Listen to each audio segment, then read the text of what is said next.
Hi everybody, आज हम बात करने वाले हैं related substances calculation in pharmaceutical substances. हम रिलेटेड सब्सटेंसेस बोलते किसे हैं? रिलेटेड सब्सटेंसेस में इंप्योरिटी क्या होती है, इंप्योरिटी प्रोफाइल क्या होता है, डिग्रेडेशन प्रोडक्ट्स क्या होते हैं और क्लासिफिकेशन ऑफ इंप्योरिटीज। इंप्योरिटीज को कितने टाइप में क्लासिफाई किया गया है, ऑर्गेनिक इंप्योरिटीज क्या होती हैं, इनकी ओरिजिन क्या होती है, इसमें कौन कौन सी चीजें इंक्लूड होती हैं, इनऑर्गेनिक इंप्योरिटीज क्या होती हैं, इनकी ओरिजिन क्या होती है और इसमें कौन कौन सी चीजें इंक्लूड होती हैं, सॉल्वेंट्स कौन कौन से होते हैं और इनकी ओरिजिन फार्मास्यूटिकल सब्सटेंसेस में कहां से होती है, इनकी टॉक्सिसिटी का क्राइटेरिया और कंट्रोलिंग कैसे होती है, ये जानने वाले हैं।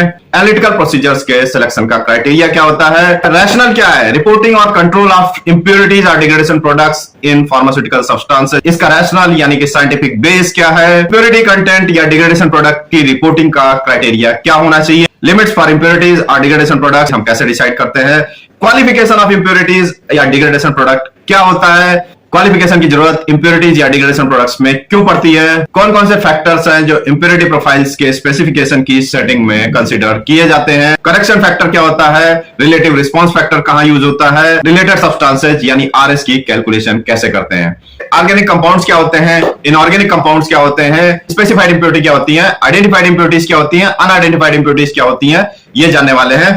तो आइए शुरू करते हैं related substances in pharmaceutical substances.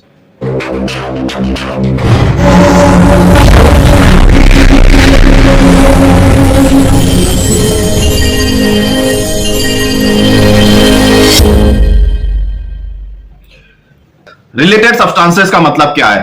Related substances, यहां पे हम सब्सटेंसेस की बात कर रहे हैं, फार्मास्यूटिकल सब्सटेंसेस की। तो फार्मास्यूटिकल सब्सटेंसेस से रिलेटेड वो सब्सटेंसेस जो उस मेन सब्सटेंस से डिफरेंट हो और उससे जुड़े हुए हो। रिलेटेड मतलब रिलेटिव, रिलेटिव मतलब फार्मास्यूटिकल सब्सटेंस से रिश्तेदारी, फार्मास्यूटिकल सब्सटेंस से रिश्तेदारी का मतलब उससे लिंक्ड जो जो सब्सटेंसेस उस फार्मास्यूटिकल सब्सटेंसेस में मिलते हैं उसे हम बोलते हैं रिलेटेड सब्सटेंसेस। यहां पे हम एक्सट्रानियस मैटर की बात नहीं करेंगे, एक्सट्रानियस मैटर हो जाएगा गेस्ट, लेकिन रिश्तेदारी में मतलब जहां से उसकी ओरिजिन हुई है और जहां तक उसका जनरेशन हुआ है उसके बीच में उसका जिन जिन चीजों से लिंक है उसे बोलेंगे हम रिलेटेड सब्सटेंसेस। तो रिलेटेड सब्सटेंसेस में आएंगे इंप्योरिटीज या इंप्योरिटी प्रोफाइल और डिग्रेडेशन प्रोडक्ट। जब फार्मास्यूटिकल सब्सटेंस की ओरिजिन हुई, जनरेट हुआ और अपने कंप्लीशन यानी फिनिशिंग पर पहुंचा, तब तक जिन जिन लोगों से उसका नाता हुआ उसे बोलेंगे इंप्योरिटी या इंप्योरिटी प्रोफाइल। और उस सब्सटेंस के बनने के बाद यानी कि उसके फिनिश स्टेज में पहुंचने के बाद उसका फॉर्मुलेशन हुआ,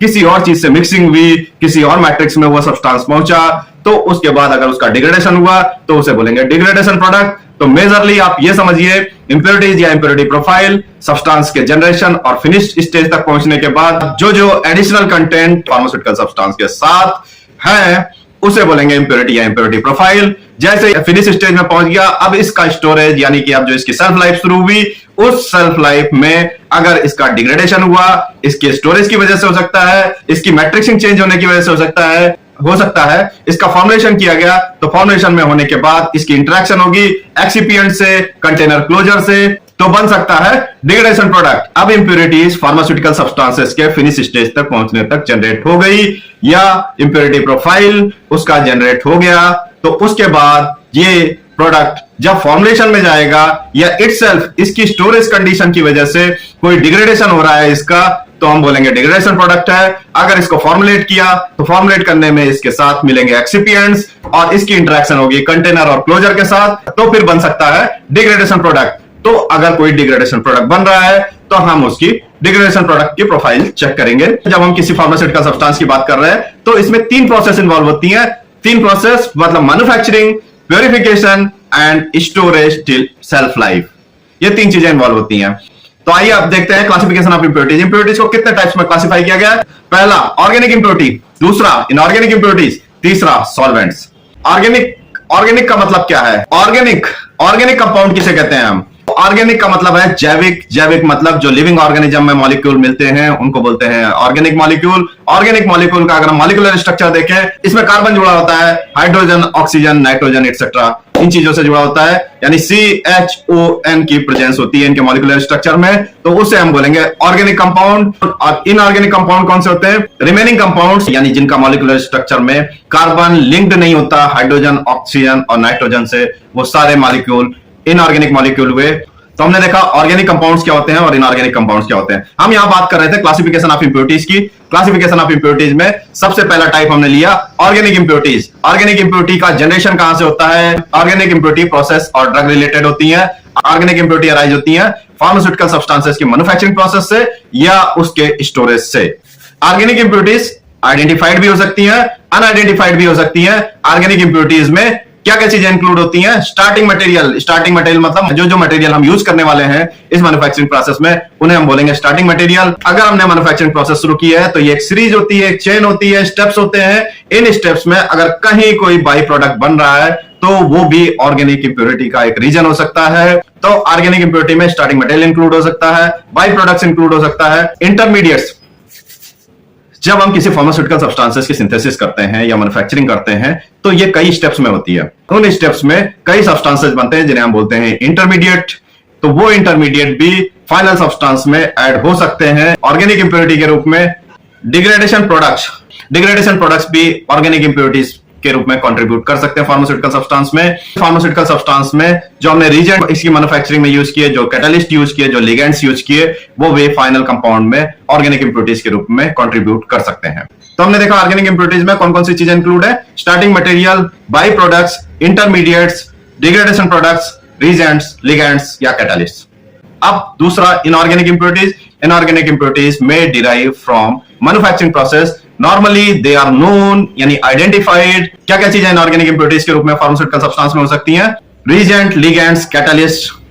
हैवी मेटल्स कंट्रीब्यूट कर सकते हैं as an inorganic impurities in pharmaceutical substance.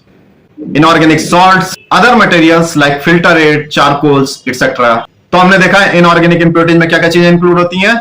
Inorganic impurities में इंक्लूड है reagent, ligands, catalyst, heavy metals, inorganic salts, other materials like filtrates, charcoal etcetera. Impurities का तीसरा type solvents. Solvents either organic liquid or inorganic liquid may contribute as residual part, means residual solvent। जब हम किसी pharmaceutical substance की synthesis या manufacturing करते हैं तो इसमें सॉल्वेंट्स यूज करते हैं हम, या तो वो ऑर्गेनिक होगा या इनऑर्गेनिक होगा। ऑर्गेनिक सॉल्वेंट यूज किया तो रेजिडुअल सॉल्वेंट के फॉर्म में वो रह सकता है फाइनल सब्सटेंस में। इनऑर्गेनिक सॉल्वेंट यूज किया तो इनऑर्गेनिक सॉल्वेंट रेजिडुअल फॉर्म में यानी रेजिडुअल सॉल्वेंट के रूप में फाइनल सब्सटेंस में रह सकता है। अब इनकी टॉक्सिसिटी नोन होती है तो selection of appropriate control of solvent हम डिफाइन कर सकते हैं, जो कि बेस्ड होगा route of administration of the drug, dose of drug and duration of treatment. इस पर बात करते हैं साइंटिफिक बेस यानी rationale for reporting and controlling of impurities और डिग्रेडेशन प्रोडक्ट। सबसे पहले हम बात करेंगे ऑर्गेनिक इंप्योरिटीज की। ऑर्गेनिक इंप्योरिटी की जब भी हम रिपोर्टिंग करेंगे तो जितने भी एक्चुअल ऑर्गेनिक इंप्योरिटीज हैं और पोटेंशियल इंप्योरिटी हैं, पोटेंशियल का मतलब है that might cause harm, harmful हो सकती हैं। अब मान लीजिए फार्मास्यूटिकल सब्सटेंस में 0.1% या 0.1% से ज्यादा इंप्योरिटी है तो हमें उसे आइडेंटिफाई करना पड़ेगा, यानी कि 0.1% या 0.1% से ऊपर की इंप्योरिटीज को आइडेंटिफाई करना पड़ेगा। आइडेंटिफाई कर पाए तो हम फॉर बेटर, अगर हम नहीं कर पाए तो हमें वो सारे अटेम्प्ट्स शो करने होंगे, डॉक्यूमेंटेड एविडेंस शो करने होंगे during registration of that substance कि हमने ये अनसक्सेसफुल अटेम्प्ट्स किए फिर भी हम इसको आइडेंटिफाई नहीं कर पाए। तो हमने बात की 0.1% या 0.1% से ऊपर की इंप्योरिटीज को हमें आइडेंटिफाई करना ही है। अगर ये 0.1% से कम के लेवल पे भी इंप्योरिटीज पोटेंशियली हार्मफुल हैं तो हमें उसे आइडेंटिफाई करना ही करना होगा। क्यों करना होगा? क्योंकि अगर हमने आइडेंटिफाई नहीं किया पोटेंशियली हार्मफुल है तो ये बायोलॉजिकल सेफ्टी का एक कंसर्न रहेगा और हमारी इंप्योरिटी क्वालिफाई नहीं होगी। क्वालिफाई क्यों नहीं होगी और कहां नहीं होगी ये देखते हैं। आइए, अगर हमने बोला क्वालिफाई नहीं होगी तो क्वालिफाई नहीं होगी का मतलब क्या है? Qualification of impurity, very important. Qualification of impurity, अगर हमने कोई ड्रग या फार्मास्यूटिकल सब्सटेंस बनाया तो उस फार्मास्यूटिकल सब्सटेंस के साथ उसके कुछ रिलेटेड सब्सटेंसेस भी हो सकते हैं। उन रिलेटेड सब्सटेंसेस को स्पेसिफिकेशन, जब भी हम उसकी एनालिसिस करेंगे, रिलेटेड सब्सटेंसेस की एनालिसिस करेंगे तो हमें स्पेसिफिकेशन डिसाइड करना है। वो स्पेसिफिकेशन ऐसा होना चाहिए जो कि इंश्योर करे पेशेंट की सेफ्टी यानी बायोलॉजिकल सेफ्टी को इंश्योर करे। अगर हमने बायोलॉजिकल सेफ्टी इंश्योर नहीं की और स्पेसिफिकेशन में हमने इंप्योरिटीज डाल दी और उनकी लिमिट्स डाल दी, बायोलॉजिकल सेफ्टी इंश्योर नहीं की, तो it will be major concern. तो इस मेजर कंसर्न को अवॉइड करने के लिए क्वालिफिकेशन ऑफ इंप्योरिटीज की जाती है। अब क्वालिफिकेशन का क्राइटेरिया क्या होता है इंप्योरिटी का? हम उस इंप्योरिटी को अप टू दिस कंटेंट उस फार्मास्यूटिकल सब्सटेंस के साथ अलाउ कर सकते हैं, स्पेसिफिकेशन में रख सकते हैं, प्रोवाइडेड दैट हमारा बायोलॉजिकल सेफ्टी का कोई कंसर्न ना रहे, पेशेंट सेफ रहे, ड्रग के कंज्यूम करने के बाद भी पेशेंट सेफ रहे। इंप्योरिटी को क्वालिफाई करना, कहां के लिए क्वालिफाई करना? स्पेसिफिकेशन में डालने के लिए क्वालिफाई करना। मान लीजिए हमने स्पेसिफिकेशन में डाल दिया बिना क्वालिफिकेशन के, तो वो बायोलॉजिकल सेफ्टी का कंसर्न हो सकता है और कंज्यूमर को हार्म कर सकता है। इसलिए हमें इंप्योरिटी को क्वालिफाई करना पड़ेगा और जो इंप्योरिटी क्वालिफाई होंगी उसी को हम स्पेसिफिकेशन में डाल सकते हैं, उसी का हम लिमिट डिसाइड कर सकते हैं। अगर वो इंप्योरिटी क्वालिफाई नहीं है यानी उसकी वजह से बायोलॉजिकल सेफ्टी को हार्म हो सकता है, तो हम उसको स्पेसिफिकेशन में नहीं रखेंगे और इस इंप्योरिटी को डिस्क्वालीफाई कर देंगे कि मतलब ये इंप्योरिटी हम इस फार्मास्यूटिकल सब्सटेंस में कंसीडर नहीं कर सकते क्योंकि इसकी वजह से बायोलॉजिकल सेफ्टी को हार्म है।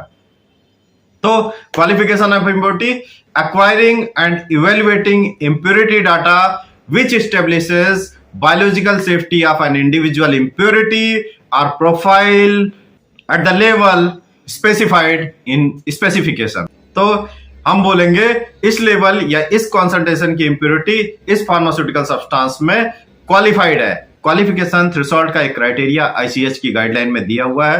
थ्रेशोल्ड का मतलब क्या है? थ्रेशोल्ड का मतलब है कट ऑफ। उसके ऊपर तो कंसीडर करेंगे, उसके नीचे कंसीडर नहीं करेंगे। मान लीजिए 2 ग्राम पर डे की अगर हमने कोई मैक्सिमम डेली डोज इनटेक कर रहे हैं, तो उस डेली डोज इनटेक में हमें 0.1% या 1 mg से ऊपर की अगर कोई इंप्योरिटी है तो उसे हमें क्वालिफाई करना पड़ेगा। उससे नीचे की इंप्योरिटी हम क्वालिफाई नहीं करेंगे, प्रोवाइडेड दैट वो पोटेंशियली हार्मफुल ना हो। अगर पोटेंशियली हार्मफुल है तो हमें इससे भी नीचे की में उसका क्वालिफिकेशन करना पड़ेगा।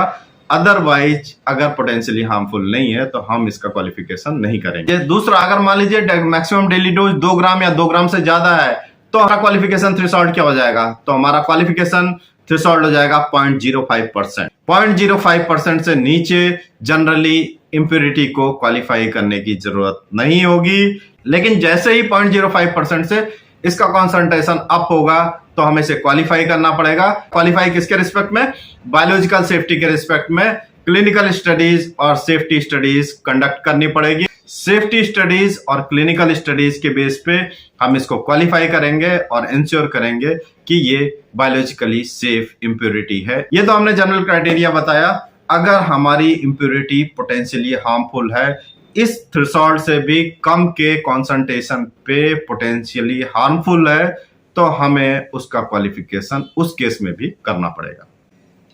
जो डिग्रेडेशन प्रोडक्ट हैं, डिग्रेडेशन प्रोडक्ट मतलब फाइनल स्टेज यानी फाइनल फार्मास्यूटिकल सब्सटेंस के बाद उसका हमने फॉर्मुलेशन किया या उसका स्टोरेज किया टिल सेल्फ लाइफ, तो डिग्रेडेशन हुआ, तो डिग्रेडेशन प्रोडक्ट बने, तो उनको आइडेंटिफाई करना पड़ेगा हमें। अब आइडेंटिफिकेशन हो गया तो अच्छी बात है, नहीं हुआ, if identification is not feasible, तो हमें वो सारे डॉक्यूमेंटेड एविडेंस रजिस्ट्रेशन अथॉरिटीज को सबमिट करने हैं जिससे उन्हें पता लगे कि हमने अनसक्सेसफुल अटेम्प्ट्स किए लेकिन हम इस इंप्योरिटी को, इस डिग्रेडेशन प्रोडक्ट को आइडेंटिफाई नहीं कर पाए। अगर स्पेसिफिकेशन में हमने इंप्योरिटी डाली है, इंप्योरिटी का कॉन्सेंट्रेशन डाला है, तो इन सभी केस में इंप्योरिटीज शुड बी क्वालिफाइड। ये तो हमने बात की ऑर्गेनिक इंप्योरिटीज के रिपोर्टिंग का रैशनल क्या होना चाहिए। अब हम बात करते हैं इनऑर्गेनिक इंप्योरिटीज के रैशनल की। Rational for reporting and controlling of inorganic impurities. Inorganic impurities जो भी होती हैं जनरली नोन होती हैं, तो इनऑर्गेनिक इंप्योरिटीज को नॉर्मली डिटेक्ट कर लिया जाता है और क्वांटिफाई कर लिया जाता है बाय यूजिंग फार्माकोपिल स्टैंडर्ड्स या नॉन फार्माकोपिल मेथड यूज करके हम इनको क्वांटिफाई कर लेते हैं। और इनऑर्गेनिक इंप्योरिटीज की limits should be based on pharmacopoeia standards or known safety data। इनकी जो सेफ्टी डाटा है उसके बेस पे हम इनकी लिमिट्स डिसाइड करते हैं। तीसरे टाइप की इंप्योरिटीज हैं सॉल्वेंट्स। सॉल्वेंट्स में ऑर्गेनिक सॉल्वेंट या इनऑर्गेनिक सॉल्वेंट जो भी मैन्युफैक्चरिंग प्रोसेस में यूज हुआ है उसका अगर रेजिड्यू बचा है तो वो रेजिड्यू कितनी क्वांटिटी में बचा है और उसकी टॉक्सिसिटी लेवल क्या है, ऑन दैट बेसिस हम उसका रेजिडुअल सॉल्वेंट डिसाइड करते हैं, क्वांटिफिकेशन करते हैं। क्वांटिफिकेशन के लिए हम जो मेथड यूज करते हैं वो फार्माकोपियल भी हो सकता है, नॉन फार्माकोपियल वैलिडेटेड मेथड हो सकता है। सॉल्वेंट्स के केस में पर्टिकुलर अटेंशन हमें उसी सॉल्वेंट पे देना है कि वो टॉक्सिक सॉल्वेंट ना हो। जब भी हम मैन्युफैक्चरिंग प्रोसेस सेलेक्ट करें तो हमें इस चीज का ध्यान रखना है कि जो सॉल्वेंट हम यूज कर रहे हैं उसका क्वांटिटेशन इस लेवल पे रहे कि वो टॉक्सिक ना हो, यानी बायोलॉजिकल सेफ्टी को लेके टॉक्सिक ना हो। एनालिटिकल प्रोसीजर हमने वैलिडेट कर लिया और सिलेक्ट कर लिया जो कि कैपेबल होगा डिटेक्शन और क्वांटिफिकेशन ऑफ इम्प्योरिटीज के लिए।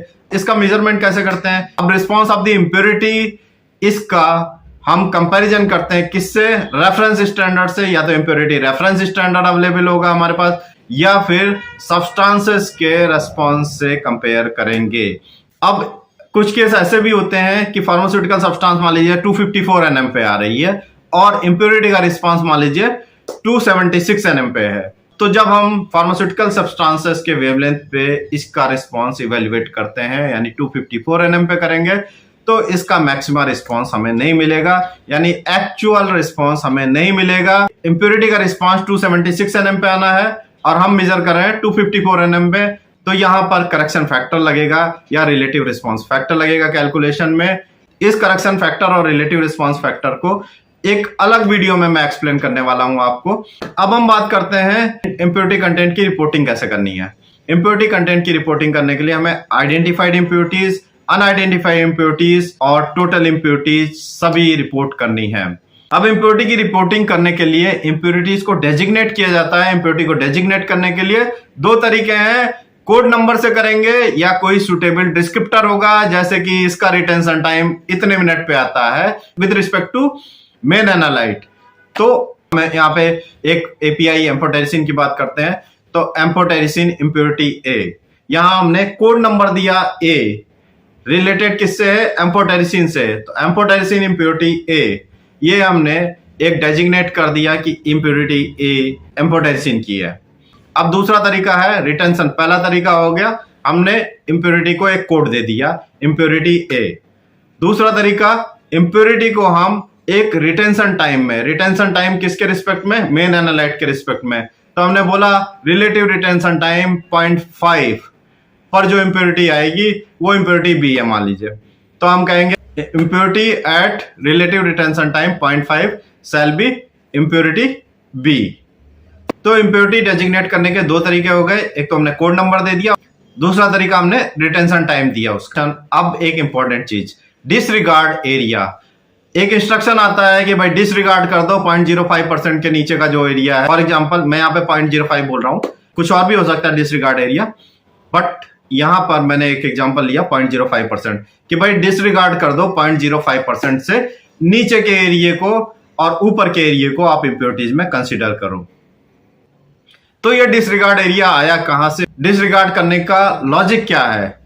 लॉजिक है level of impurities present below validation limit of quantitation need not to be reported. मतलब वो इम्प्योरिटीज जो कि प्रेजेंट तो है लेकिन हम उसका वैलिडेशन नहीं कर सकते, प्रिसाइजली क्वांटिफाई नहीं कर सकते, उनको रिपोर्ट करने की जरूरत नहीं है। I hope it is clear. अब हम बात करते हैं स्पेसिफिकेशन लिमिट्स डिसाइड करने का क्राइटेरिया क्या होता है। स्पेसिफिकेशन डिसाइड करने का सबसे पहला क्राइटेरिया, हमने बायोलॉजिकल सेफ्टी इंश्योर करनी है इंडिविजुअल इम्प्योरिटी की या इम्प्योरिटी प्रोफाइल की या डिग्रेडेशन प्रोडक्ट की। अब हमारी इम्प्योरिटी क्वालिफाई हो गई, क्वालिफाई होने के बाद हम उसको स्पेसिफिकेशन में डालेंगे, यानी कि वो स्पेसिफाइड इम्प्योरिटी हो जाएगी। अब स्पेसिफाई हो गई तो हमने इसे आइडेंटिफाई किया तो आइडेंटिफाइड इम्प्योरिटी आ जाएगी।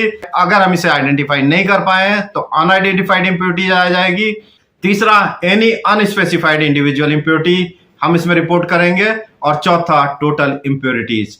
इन जनरल ऑर्गेनिक इम्प्योरिटी को हम 4 फॉर्म में रिपोर्ट करते हैं, यानी कि specified identified impurities, specified unidentified impurities, any unspecified impurities जिसे हम एनी सेकेंडरी पीक भी बोलते हैं या एनी इंडिविजुअल इम्प्योरिटी भी बोलते हैं, और चौथा टोटल इम्प्योरिटीज। इनऑर्गेनिक इम्प्योरिटीज का जो क्राइटेरिया है, जैसे हैवी मेटल है तो हम हैवी मेटल को रिपोर्ट करेंगे, इनऑर्गेनिक साल्ट है तो हम इनऑर्गेनिक साल्ट के रूप में इसको रिपोर्ट करते हैं, और सॉल्वेंट्स को रेजिडुअल सॉल्वेंट्स के रूप में रिपोर्ट करते हैं हम। कितनी क्वांटिटी फार्मास्यूटिकल सब्सटेंसेस में अलाउबल है उसको हम स्पेसिफिकेशन में इन्वॉल्व करते हैं। तो एक बार रिकैप कर लेते हैं हमने क्या क्या चीजें लर्न की। रिलेटेड सब्सटेंसेस क्या होता है, रिलेटेड सब्सटेंसेस में क्या क्या चीजें इन्वॉल्व होती हैं हमने देखा। इसमें इम्प्योरिटीज, इम्प्योरिटी प्रोफाइल और डिग्रेडेशन प्रोडक्ट्स इन्वॉल्व होते हैं। क्लासिफिकेशन ऑफ इम्प्योरिटीज क्या होती हैं, ऑर्गेनिक इम्प्योरिटी कहां से अराइज होती हैं और कौन कौन सी चीजें ऑर्गेनिक इम्प्योरिटीज में इंक्लूड होती हैं, इनऑर्गेनिक इम्प्योरिटीज कहां से अराइज होती हैं और कौन कौन सी चीजें इनऑर्गेनिक इम्प्योरिटीज में इन्वॉल्व होती हैं, residual solvent as an impurity कहां से आता है फार्मास्यूटिकल सब्सटेंस में और इसका स्पेसिफिकेशन क्राइटेरिया क्या होना चाहिए, rational for reporting and controlling of impurities और डिग्रेडेशन प्रोडक्ट। हमने देखा इम्प्योरिटीज का क्वालिफिकेशन क्या होता है और इम्प्योरिटीज को क्वालिफाई करना क्यों जरूरी है, कौन कौन से फैक्टर्स होते हैं जो कि इम्प्योरिटी प्रोफाइल और इम्प्योरिटी के स्पेसिफिकेशन को सेट करने के लिए कंसिडर किए जाते हैं, ऑर्गेनिक कंपाउंड क्या होता है, इनऑर्गेनिक कंपाउंड क्या होता है, स्पेसिफाइड इम्प्योरिटीज किसे कहते हैं, आइडेंटिफाइड इम्प्योरिटी कौन सी होती हैं, अनआइडेंटिफाइड इम्प्योरिटीज कौन सी होती हैं। पहले हमें ये जानना जरूरी है कि रिलेटेड सब्सटेंसेस के इवैल्यूएशन में जनरल कॉन्सेप्ट्स क्या होते हैं, यानी कि जो क्रोमेटोग्राफिक एनालिसिस हम करते हैं उसमें कौन कौन से इंजेक्ट किए जाते हैं रिलेटेड सब्सटेंसेस के क्वांटिटेटिव डिटरमिनेशंस के लिए। तो जनरली ब्लैंक इंजेक्ट किया जाता है, ब्लैंक यानी कि डाइल्यूएंट, डाइल्यूएंट यानी कि जिसमें टेस्ट सॉल्यूशन बना है वो इंजेक्ट करते हैं। और डाइल्यूएंट इंजेक्ट करने का लॉजिक क्या है, लॉजिक है जब हम टेस्ट सॉल्यूशन में इम्प्योरिटी पीक्स का इवैल्यूएशन करेंगे तो उसमें डाइल्यूएंट्स की पीक को हटा देंगे, क्योंकि जब हम टेस्ट सॉल्यूशन बनाते हैं तो उसमें कॉन्सेंट्रेटेड सैंपल होता है और उसके साथ डाइल्यूएंट होता है, तो हमें डाइल्यूएंट का इंजेक्शन टेस्ट सॉल्यूशन में इम्प्योरिटी पीक रिस्पॉन्सेस को सेपरेट आउट करने के लिए इंजेक्ट करना होता है। तो सबसे पहले हमने लगाया ब्लैंक यानी कि डाइल्यूएंट, दूसरा हमने लगाया प्लेसिबो सॉल्यूशंस। अगर हम एपीआई यूज कर रहे हैं तो यहाँ प्लेसिबो की कोई जरूरत नहीं है, लेकिन अगर हम फॉर्मुलेशन यूज कर रहे हैं तो यहाँ पे प्लेसिबो सॉल्यूशन लगेगा। प्लेसिबो यानी कि डमी, डमी यानी कि वो पूरा का पूरा मैट्रिक्स जिस एपीआई का हम आरएस लगा रहे हैं वो एपीआई नहीं होगा, बाकी सारे के सारे सब्सटेंसेस उस सॉल्यूशन में होंगे। और इन सारे सब्सटेंसेस यानी कि प्लेसिबो की पीक्स जहां जहां होंगी उसे हम टेस्ट सॉल्यूशन की पीक्स में से नलीफाई कर देंगे। मतलब हमने अभी तक ब्लैंक की पीक्स को रिमूव कर दिया, प्लेसिबो की पीक को रिमूव किया, जब हम टेस्ट सॉल्यूशंस की पीक का इवैल्यूएशन करेंगे तो हमने ब्लैंक इंजेक्ट किया, प्लेसिबो इंजेक्ट किया। तीसरा चीज है system suitability solution. System suitability solution हमारे सिस्टम की एडिक्वेसी, जो भी क्रोमेटोग्राफिक सिस्टम हम यूज कर रहे हैं वो सिस्टम एनालिसिस के लिए एडिक्वेट है या नहीं है, ये हम सिस्टम सुटेबिलिटी सॉल्यूशन इंजेक्ट करके इंश्योर करते हैं। सिस्टम सुटेबिलिटी सॉल्यूशंस में हम system suitability parameters like resolution, theoretical plates, telling etcetera देखते हैं। अब अगर मान लीजिए रेजोल्यूशन प्रॉपर नहीं आ रहा है तो इसका मतलब जब हम टेस्ट सॉल्यूशन यानी कॉन्सेंट्रेटेड सॉल्यूशन इंजेक्ट करने वाले हैं आगे, तो वहां पर हमारी एक पीक का दूसरी पीक में मर्जिंग हो सकता है, सेपरेशन नहीं होगा। अगर कॉलम की एफिशिएंसी प्रॉपर नहीं है तो भी हमें कुछ पीक्स डिटेक्ट हो सकती हैं, कुछ पीक नहीं डिटेक्ट हो सकती हैं, क्योंकि इम्प्योरिटी पीक का रिस्पांस बहुत ही कम होता है, इसलिए हम थ्योरेटिकल प्लेट्स भी देखते हैं। ये एज पर मेथड होगा, जैसा मेथड दिया होगा उसके हिसाब से सिस्टम सुटेबिलिटी पैरामीटर होता है। कुछ सिस्टम सुटेबिलिटी पैरामीटर में हम टेलिंग फैक्टर्स भी देखते हैं। तो अभी तक हमने इंजेक्ट किया ब्लैंक, प्लेसिबो सॉल्यूशन और सिस्टम सुटेबिलिटी सॉल्यूशन। अब अगला इंजेक्शन हम लेंगे रेफरेंस सॉल्यूशन। रेफरेंस यानी कि स्टैंडर्ड सॉल्यूशन। स्टैंडर्ड क्या हो सकता है, अगर हम एरिया नॉर्मलाइजेशन यूज कर रहे हैं तो हमें स्टैंडर्ड लगाने की जरूरत नहीं है, जो हमने टेस्ट सॉल्यूशन लगाया उसी से हम इवैल्यूएट करेंगे। कैसे करेंगे इसी वीडियो में हम आगे बताने वाले हैं। तो दूसरा रेफरेंस सॉल्यूशन अगर हमने यूज किया तो रेफरेंस सॉल्यूशन में हम तीन टाइप के स्टैंडर्ड यूज करते हैं। इम्प्योरिटी स्टैंडर्ड, जिस इम्प्योरिटी का इवैल्यूएशन करना है टेस्ट सॉल्यूशन में उसी इम्प्योरिटी का स्टैंडर्ड हम इंजेक्ट करते हैं एज ए रेफरेंस सॉल्यूशन। दूसरा, जब हमें मेथड में दिया होता है तो हम एपीआई स्टैंडर्ड भी यूज करते हैं। और तीसरा डाइल्यूटेड टेस्ट, जो हमने कॉन्सेंट्रेटेड टेस्ट सॉल्यूशन बनाया हुआ है उसी का हम डाइल्यूटेड सॉल्यूशन यूज करते हैं एज ए रेफरेंस यानी कि एज ए स्टैंडर्ड। तो हमने स्टैंडर्ड तीन तरीके का यूज किया, इम्प्योरिटी स्टैंडर्ड, एपीआई स्टैंडर्ड या फिर डाइल्यूटेड टेस्ट। ये तो हो गया रेफरेंस सॉल्यूशन। तो अभी तक हमने इंजेक्ट किया blank, placebo, system suitability and reference solution. अब हम इंजेक्ट करने वाले हैं टेस्ट सॉल्यूशन, यानी कि concentrated solution of the sample. अब कॉन्सेंट्रेटेड सॉल्यूशन क्यों इंजेक्ट करते हैं? अगर हमने डाइल्यूटेड सॉल्यूशन को ही as a test solution inject कर दिया तो हमें हो सकता है पीक का रिस्पांस ही ना मिले। जब हम क्रोमेटोग्राफिक सिस्टम में उसकी एनालिसिस करेंगे तो उसमें हमें पीक का रिस्पांस ना मिले, इसलिए हम कॉन्सेंट्रेटेड सॉल्यूशन यूज करते हैं। उस कॉन्सेंट्रेटेड सॉल्यूशन में पीक का अगर माइनर से माइनर रिस्पांस होगा तो वो माइनर रिस्पांस भी हमें दिखेगा। अब तो हमें इंप्योरिटीज का इवैल्यूएशन करने में आसानी रहेगी, इसलिए हम कॉन्सेंट्रेटेड टेस्ट सॉल्यूशन इंजेक्ट करते हैं। ये हमने टेस्ट सॉल्यूशन इंजेक्ट किया, तो अभी तक हमने इंजेक्ट किया blank, placebo, system suitability, reference solution, test solution. अब रेफरेंस सॉल्यूशन अगर हमने इंजेक्ट किया, इंप्योरिटी स्टैंडर्ड इंजेक्ट किया या एपीआई स्टैंडर्ड यूज किया या डाइल्यूटेड टेस्ट यूज किया, अगर हमने इसे रेप्लिकेट इंजेक्शन इंजेक्ट किया है, मतलब 5 इंजेक्शन या 6 इंजेक्शन जो आपका प्रोसीजर बोलता है, अगर हमने रेप्लिकेट इंजेक्शन इंजेक्ट किया है तो हम इसका ब्रैकेट भी लगाएंगे और इसके बाद हम सिस्टम सुटेबिलिटी सॉल्यूशन का भी ब्रैकेट लगाएंगे, ये देखने के लिए कि अगर टेस्ट सॉल्यूशन से पहले जो हमने सिस्टम सुटेबिलिटी सॉल्यूशन लगाया उसमें सिस्टम सुटेबिलिटी पैरामीटर अचीव हो रहे हैं तो फिर हमें बाद में भी अचीव होने चाहिए। ऐसा तो नहीं कि बाद में सिस्टम सुटेबिलिटी पैरामीटर अचीव नहीं हो रहे हैं तो फिर हम ये कहेंगे कि ये एनालिसिस हमारी इनअप्रोप्रिएट है, प्रॉपर नहीं है, इसमें कुछ इंप्योरिटीज हाइड हो सकती हैं क्रोमेटोग्राफिक सिस्टम की वजह से, यानी कि सिस्टम क्रोमेटोग्राफिक सिस्टम एडिक्वेट नहीं है फॉर एनालिसिस। अगर हम एक जनरल सीक्वेंस की बात करें तो हम जनरली आरएस में ब्लैंक लगाते हैं, प्लेसिबो लगाते हैं इन केस ऑफ फॉर्मुलेशन। अगर एपीआई है तो प्लेसिबो लगाने की जरूरत नहीं है। Blank, placebo, system suitability solution, reference solution, test solution, bracketing reference solution and bracketing system suitability solution. आइए देखते हैं अब हम 4 तरीके के जो मेथड यूज करने वाले हैं वो कैसे करने वाले हैं। सारा गेम जो है वो रेफरेंस सॉल्यूशन पे डिपेंड करता है, यानी कि कौन सा मेथड यूज होना है वो रेफरेंस सॉल्यूशन पे यूज होता है।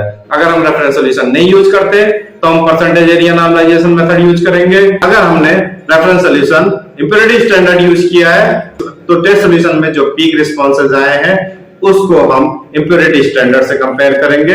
अगर हमने reference solution API standard use किया है तो हम टेस्ट सॉल्यूशन में जो पीक रिस्पॉन्सेज आए हैं उनका इवैल्यूएशन एपीआई स्टैंडर्ड से करेंगे।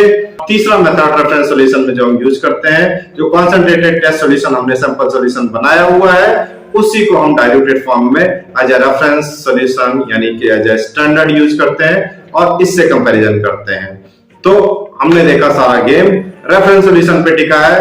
कोई भी मेथड हम जो यूज करने वाले हैं वो डिपेंड करता है कि हम कौन सा स्टैंडर्ड यूज कर रहे हैं या कौन सा इवैल्यूएशन मेथड यूज कर रहे हैं। तो हमने पहला मेथड बताया एरिया नॉर्मलाइजेशन मेथड, दूसरा method by using impurity standard, तीसरा method by using API standard और चौथा method by using diluted test as a reference और स्टैंडर्ड। यहां पर आपको एक चीज ध्यान रखने वाली है, अगर हमने कोई रेफरेंस सॉल्यूशन नहीं लगाया है यानी कि परसेंटेज एरिया नॉर्मलाइजेशन मेथड अगर हम यूज कर रहे हैं तो हमें करेक्शन फैक्टर या रिलेटिव रिस्पांस फैक्टर लगाने की जरूरत नहीं है।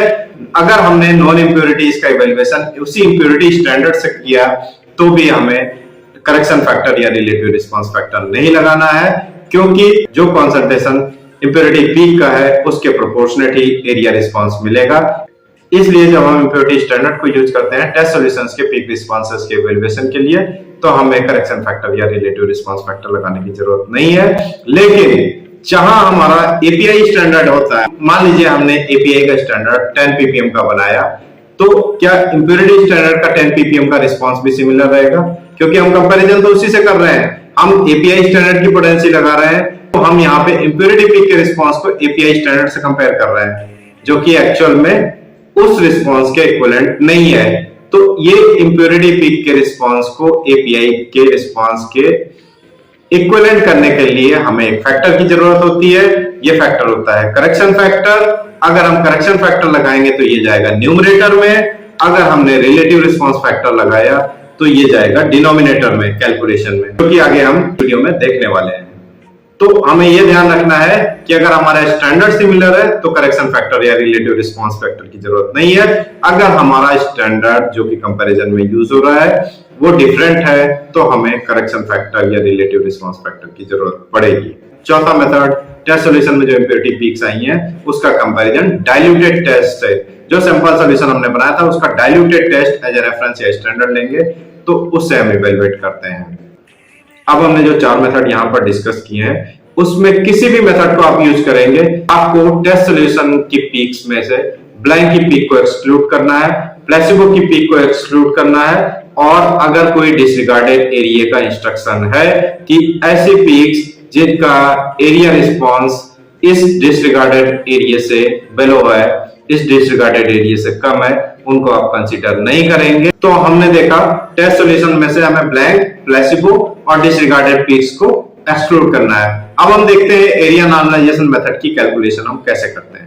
जब हम एरिया नॉर्मलाइजेशन मेथड यूज करेंगे तो हम इंजेक्ट करेंगे ब्लैंक, प्लेसिबो, सिस्टम सुटेबिलिटी और टेस्ट सॉल्यूशन। ये 4 इंजेक्शन हम इंजेक्ट करते हैं और हम कैलकुलेशन में लेते हैं एनी सेकेंडरी पीक या सिंगल हाईएस्ट इंप्योरिटी या एनी इंडिविजुअल इंप्योरिटी, जिस इंप्योरिटी पीक का रिस्पांस सबसे ज्यादा होता है उसका response divided by total area, यानी कि impurity peaks plus principal peak, जो मेन पीक है उसको ऐड करेंगे और इसमें एक्सक्लूड क्या क्या करेंगे, ब्लैंक की पीक को एक्सक्लूड करेंगे, प्लेसिबो की पीक को एक्सक्लूड करेंगे और डिसरिगार्डेड पीक्स को एक्सक्लूड करेंगे।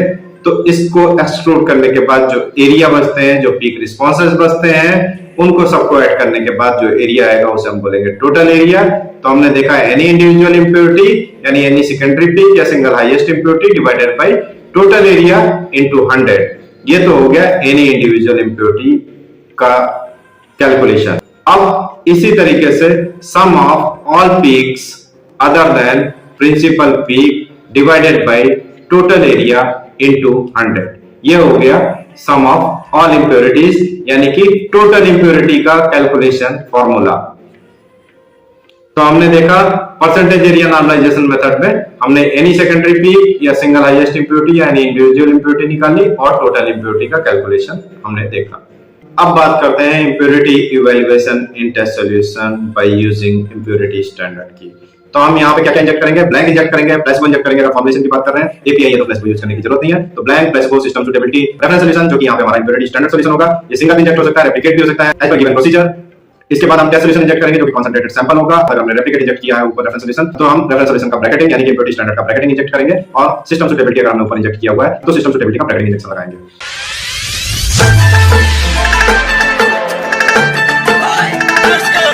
जब हम एरिया नॉर्मलाइजेशन मेथड यूज करेंगे तो हम इंजेक्ट करेंगे ब्लैंक, प्लेसिबो, सिस्टम सुटेबिलिटी और टेस्ट सॉल्यूशन। ये 4 इंजेक्शन हम इंजेक्ट करते हैं और हम कैलकुलेशन में लेते हैं एनी सेकेंडरी पीक या सिंगल हाईएस्ट इंप्योरिटी या एनी इंडिविजुअल इंप्योरिटी, जिस इंप्योरिटी पीक का रिस्पांस सबसे ज्यादा होता है उसका response divided by total area, यानी कि impurity peaks plus principal peak, जो मेन पीक है उसको ऐड करेंगे और इसमें एक्सक्लूड क्या क्या करेंगे, ब्लैंक की पीक को एक्सक्लूड करेंगे, प्लेसिबो की पीक को एक्सक्लूड करेंगे और डिसरिगार्डेड पीक्स को एक्सक्लूड करेंगे।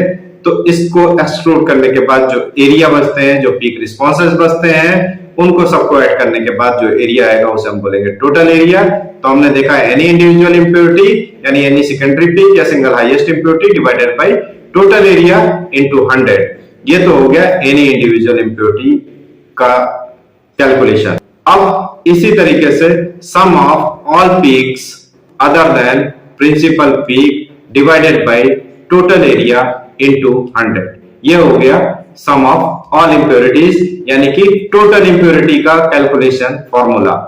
तो हमने देखा परसेंटेज एरिया नॉर्मलाइजेशन मेथड में हमने एनी सेकेंडरी पीक या सिंगल हाईएस्ट इंप्योरिटी यानी इंडिविजुअल इंप्योरिटी निकाली और टोटल इंप्योरिटी का कैलकुलेशन। अब बात करते हैं impurity evaluation in test solution by using impurity standard की। तो हम यहाँ पे क्या क्या इंजेक्ट करेंगे, ब्लैंक इंजेक्ट करेंगे, प्लेसिबो इंजेक्ट करेंगे। अगर फॉर्मुलेशन की बात कर रहे हैं एपीआई है तो प्लेसिबो यूज करने की जरूरत नहीं है। तो blank, placebo, system suitability, reference solution जो कि यहाँ पे हमारा इंप्योरिटी स्टैंडर्ड सॉल्यूशन होगा। ये सिंगल भी इंजेक्ट हो सकता है, रेप्लिकेट भी हो सकता है एज पर गिवन प्रोसीजर। इसके बाद हम टेस्ट सोल्यूशन इंजेक्ट करेंगे जो कि कॉन्सेंट्रेटेड सैंपल होगा। अगर हमने रेप्लिकेट इंजेक्ट किया है ऊपर रेफरेंस सोल्यूशन, तो हम रेफरेंस सोल्यूशन का ब्रैकेटिंग यानी कि इंप्योरिटी स्टैंडर्ड का ब्रैकेटिंग इंजेक्ट करेंगे, और सिस्टम सुटेबिलिटी अगर हमने ऊपर इंजेक्ट किया हुआ है तो सिस्टम सुटेबिलिटी का ब्रैकेटिंग इंजेक्शन लगाएंगे। आइए देखते हैं इंप्योरिटी स्टैंडर्ड यूज करने के बाद कैलकुलेशन क्या रहेगी। इंप्योरिटी पीक का response in test solution divided by impurity standard into impurity standard dilution divided by test dilution into potency divided by 100 into 100। अगर API है तो हम ये फॉर्मूला यूज करेंगे। अगर हम फॉर्मुलेशन में रिलेटेड सब्सटेंसेस का इवैल्यूएशन कर रहे हैं तो ऊपर हमने प्लेसिबो इंजेक्ट किया होगा। इस केस में कैलकुलेशन फॉर्मूला हो जाएगा impurity response in test solution divided by impurity response in standard solution into impurity standard dilution divided by test solution into potency of impurity standard divided by 100 into average weight of the formulation divided by label claim into 100।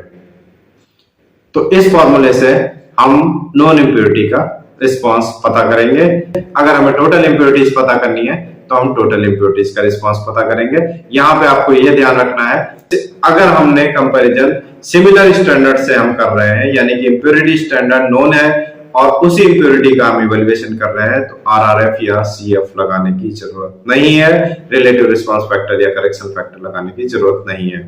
अब बात करते हैं हम API standard use करके impurity peak का response in test solution evaluate करने के लिए हम जो मेथड यूज करेंगे उसमें क्रोमेटोग्राफिक सीक्वेंस क्या रहेगा। तो यहाँ हम इंजेक्ट करेंगे ब्लैंक, फिर प्लेसिबो, अगर फॉर्मुलेशन है तो हम प्लेसिबो इंजेक्ट करेंगे। ब्लैंक हो गया, प्लेसिबो हो गया, सिस्टम सुटेबिलिटी सॉल्यूशन हो गया, रेफरेंस सॉल्यूशन हो गया, टेस्ट सॉल्यूशन हो गया और ब्रैकेटिंग रेफरेंस सॉल्यूशन हो गया, ब्रैकेटिंग सिस्टम सुटेबिलिटी सॉल्यूशन हो गया। यहाँ पर रेफरेंस सॉल्यूशन का ब्रैकेटिंग सॉल्यूशन हम तभी इंजेक्ट करते हैं जब हमने ऊपर रेप्लिकेट में रेफरेंस सॉल्यूशन इंजेक्ट किया है। तो आइए देखते हैं कि API स्टैंडर्ड यूज करने के बाद कैलकुलेशन फॉर्मूला क्या होगा।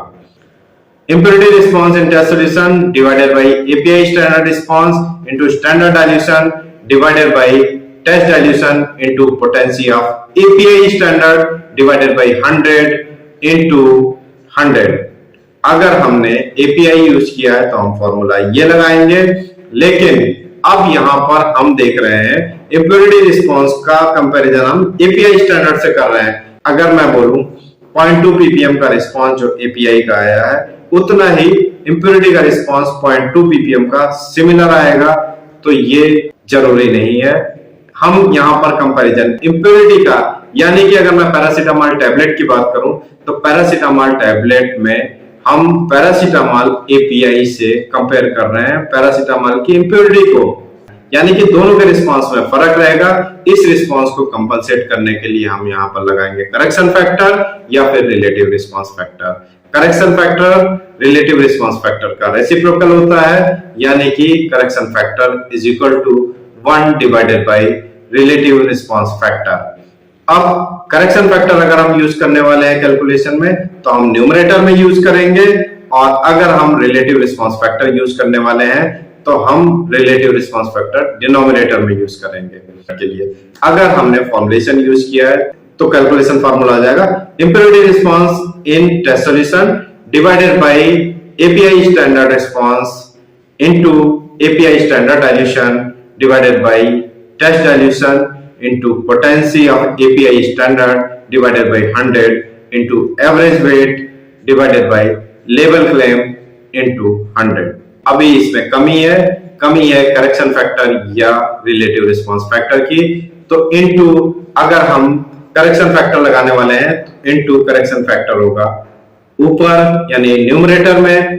अगर हम रिलेटिव रिस्पांस फैक्टर लगाने वाले हैं तो करेक्शन फैक्टर नहीं लगाएंगे, रिलेटिव रिस्पांस फैक्टर नीचे लगा देंगे जो कि होगा डिनोमिनेटर में। तो कैलकुलेशन फार्मूला ये हो गया।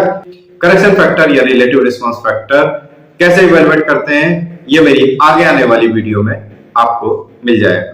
अगर हमें सम ऑफ ऑल इम्प्योरिटी लेना है तो सम ऑफ ऑल इम्प्योरिटी में हम इंडिविजुअल कैलकुलेशन करके उसको ऐड करके लिख सकते हैं। अब बात करते हैं हम चौथे स्टैंडर्ड की। तो आइए देखते हैं क्रोमेटोग्राफिक सिस्टम में क्या क्या सोल्यूशन इंजेक्ट करेंगे। ब्लैंक इंजेक्ट करेंगे, प्लेसिबो इंजेक्ट करेंगे अगर फॉर्मुलेशन की बात कर रहे हैं, एपीआई की बात कर रहे हैं तो प्लेसिबो इंजेक्ट करने की जरूरत नहीं है। तो हमने ब्लैंक इंजेक्ट किया, प्लेसिबो इंजेक्ट किया, सिस्टम सुटेबिलिटी सॉल्यूशन इंजेक्ट किया, रेफरेंस सॉल्यूशन जो कि यहाँ पर डाइल्यूटेड टेस्ट होगा, यानी कि जो टेस्ट सॉल्यूशन सैंपल सॉल्यूशन हमने बनाया है कॉन्सेंट्रेटेड फॉर्म में, उसी को हम डाइल्यूटेड फॉर्म में as a reference solution use करेंगे, यानी कि एज ए स्टैंडर्ड यूज करेंगे और इसी से कंपेयर करेंगे। तो अगर हमने रेफरेंस सॉल्यूशन मल्टीपल यानी कि रेप्लिकेट इंजेक्शन इंजेक्ट किया है तो फिर हम टेस्ट सॉल्यूशन इंजेक्ट करने के बाद ब्रैकेटिंग रेफरेंस सॉल्यूशन भी लगाएंगे और ब्रैकेटिंग सिस्टम सुटेबिलिटी सॉल्यूशन भी लगाएंगे। आइए देखते हैं diluted test as a reference solution या एज ए स्टैंडर्ड यूज करने के बाद हम कैलकुलेशन कैसे करेंगे, quantitative determination of RS in API या फॉर्मुलेशन कैसे करने वाले हैं। जब भी हम diluted test as a reference solution और स्टैंडर्ड यूज करते हैं तो जनरली फार्माकोपिया में जो लैंग्वेज दी होती है उसके 3 क्राइटेरिया होते हैं। एक तो calculation for any individual impurity यानी कि एनी सेकेंडरी पीक या सिंगल मैक्सिमम इंप्योरिटी, उसकी कैलकुलेशन का फॉर्मूला दिया होगा, उसकी कैलकुलेशन के लिए लैंग्वेज दी होगी, फॉर्मूला मैं आपको बताता हूं कि कैसे इवैल्यूएट करना है हमने।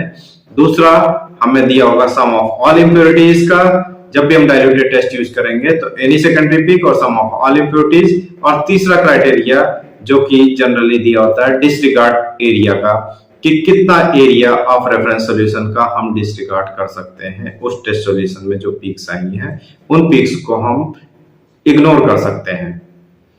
तो ये 3 क्राइटेरिया दिए होते हैं। तो यहां पर हमें देखना है टेस्ट सॉल्यूशंस में जितनी पीक आई हैं सारी इंटीग्रेट हो गई, ब्लैंक की पीक को हमने हटा दिया, प्लेसिबो की पीक को हटा दिया, डिसरिगार्डेड पीक को हटा दिया। इसके बाद जो इंप्योरिटी पीक्स बचती हैं उसमें हम देखेंगे कि सबसे ज्यादा इंप्योरिटी एरिया रिस्पांस किस पीक का है, और that will be any individual impurity या एनी सेकेंडरी पीक या सिंगल हाईएस्ट इंप्योरिटी। यहां पर लैंग्वेज क्या बोल रहा है, पहला क्राइटेरिया देखिए, in the chromatogram obtained with the test solution area of any secondary peak is not more than 0.5 times the area of principal peak in the chromatogram obtained with reference solution। यानी कि principal peak के area के 0.5 times के बराबर कोई impurity response आया तो that will be 0.5%, जो कि ब्रैकेट में लिखा हुआ है 0.5%। दूसरा criteria, the sum of area of all the secondary peak is not more than the area of principal peak in the chromatogram obtained with the reference solution. अगर reference solution के principal peak के area के बराबर impurity का सम आ गया, सारी impurities का सम आ गया, तो ये इक्विवेलेंट होगा 1% के। तो तीसरा criteria, ignore any peak with an area less than 0.1 times the area off peak in the chromatogram obtained with the reference solution, यानी कि 0.1%। अगर हम हमारा रेफरेंस सॉल्यूशन में प्रिंसिपल पीक का एरिया का 0.1 टाइम्स एरिया से नीचे कोई भी पीक है तो हम उसको कैलकुलेशन में इन्वॉल्व नहीं करेंगे, उसको इग्नोर कर देंगे, उसको डिसरिगार्ड करेंगे। तो हमारे पास अब 2 चीजें बची, एनी सेकेंडरी पीक और दूसरा sum of all impurity. Secondary peak के लिए फॉर्मूला हो गया single highest impurity divided by reference solution area into 0.5। अब ये पूरे ब्रैकेट में आ जाएगा इनटू 0.5, क्योंकि आप इससे समझिए रेफरेंस सॉल्यूशन का 0.5 टाइम्स अगर एरिया के बराबर इंप्योरिटी रिस्पांस हुआ तो हमारा जो क्राइटेरिया दिया हुआ है वो 0.5% हो जाएगा, इसलिए हम इसको इनटू 0.5 कर देंगे। आई होप आपको ये क्लियर हो गया है। अब सम ऑफ ऑल इंप्योरिटीज की बात करें तो सम ऑफ ऑल इंप्योरिटीज में area response of all impurities divided by principal peak response in reference solution. अब ये बोलता है कि अगर इसके बराबर हो गया इनटू 1% के बराबर होगा। रेफरेंस सॉल्यूशन के एरिया के बराबर रेफरेंस सॉल्यूशन यानी कि डाइल्यूटेड टेस्ट में जो रिस्पांस आया है, अगर इस रिस्पांस के बराबर सारी इंप्योरिटीज का रिस्पांस हो जाएगा तो ये 1% हो जाएगा, यानी कि इनटू 1%। तो कैलकुलेशन फार्मूला हो गया sum of all impurity response divided by principal peak response in reference solution यानी डाइल्यूटेड टेस्ट इनटू 1, जो भी आएगा ये परसेंटेज में सम ऑफ ऑल इंप्योरिटीज हो जाएगा। उम्मीद करता हूं रिलेटेड सब्सटेंसेस के क्वांटिटेटिव डिटरमिनेशन के लिए जो भी मेथड्स फार्मा इंडस्ट्री में यूज किए जाते हैं वो सारे आपको क्लियर हो चुके हैं। एक बार रिकैप कर लेते हैं हमने क्या लर्न किया। आरएस की कैलकुलेशन में कौन कौन से मेथड इन्वॉल्व होते हैं, जैसे कि area normalisation method, impurity standard use करके हम आरएस का इवैल्यूएशन करते हैं, एपीआई स्टैंडर्ड यूज करके हम आरएस का इवैल्यूएशन करते हैं, और diluted test as a reference और स्टैंडर्ड यूज करके हम आरएस का इवैल्यूएशन करते हैं। हमने ये भी देखा रिलेटिव रिस्पांस फैक्टर हम कहां पे लगाएंगे या करेक्शन फैक्टर कहां पे लगाएंगे और इसकी पोजीशन कैलकुलेशन में कहां होगी। वीडियो से कुछ नई लर्निंग मिली है तो वीडियो को लाइक शेयर और सब्सक्राइब कर दीजिएगा, और ऐसे कम से कम 5 फार्मा प्रोफेशनल्स को जरूर शेयर कीजिए जिन्हें इस वीडियो की जरूरत है। तो मिलते हैं अपनी अगली वीडियो में। Till then goodbye, thank you very much, जय हिंद।